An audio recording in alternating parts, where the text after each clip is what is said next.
Hey guys, Mr. Backerberg here. In this video we're going to look at modeling with power functions. So way back in the early 1600s, Johannes Kepler developed three laws for planetary motion that are still used today. And Kepler's third law states that the square of the period of orbit, so how long a planet takes to orbit the sun, is proportional to the cube of its average distance away from the sun. And that table we've got in front of us gives all of the relevant data for the 6 known planets during Kepler's time. Now the distances are given in gigameters, which is millions of kilometers, and the period for the orbit is given in Earth days. And what we're going to do with this data is we're going to take it and try to come up with a power function that we can use to model the orbital period for a planet based on how far it is away from the sun.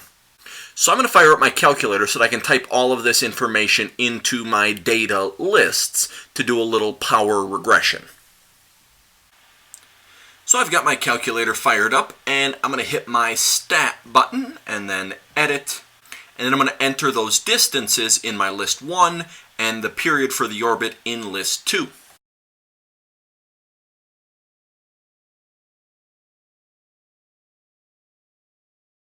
And now we're going to do some power regression with this data. So I'm going to hit my stat button and then arrow over to calc. And then I'm going to arrow all the way down until I find my power regression.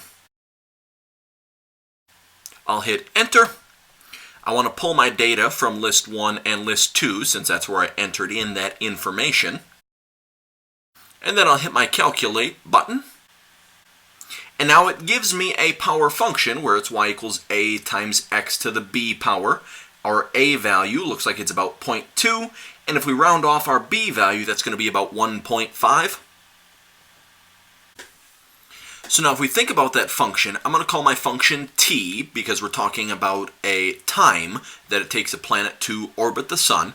And I'm going to call it t of a because we're talking about the time based on the average distance away from the sun.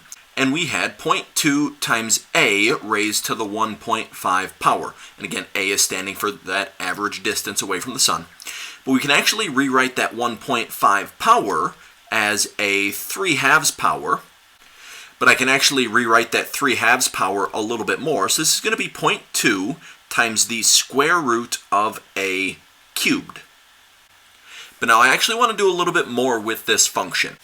And what I want to look at is the planet Neptune. Now, Johannes Kepler didn't know about Neptune during his time, but we do now. And we actually know that Neptune is 4,497 gigameters away from the sun. And we want to use our function that we just came up with to predict how long it would take for Neptune to orbit the sun. So I'm going to go back to my calculator. And in my calculator, I have my power function typed into my y equals screen. And I've also turned on my stat plot so that it'll plot out all of those data points that we had entered in.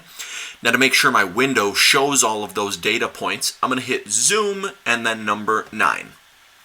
Now as we look at our picture, we can see just how closely that function models the data that we had entered in. And we can see that it's a really, really good fit. But now I'm actually going to have to adjust my window to help me figure out some data about Neptune.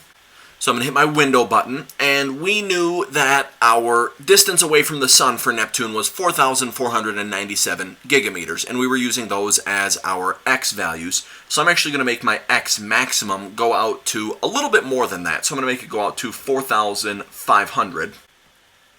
And we're going to have to go a lot further out on our y values. And I'm actually going to make my y max go all the way out to 65,000.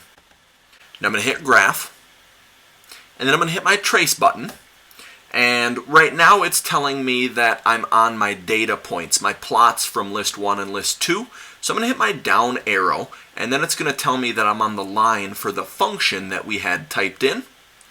But I want to figure out my orbit for Neptune, and that was at an x value of 4,497. So I'm just going to type that in, 4,497. And when I hit enter, it's going to tell me the y value for that specific x value.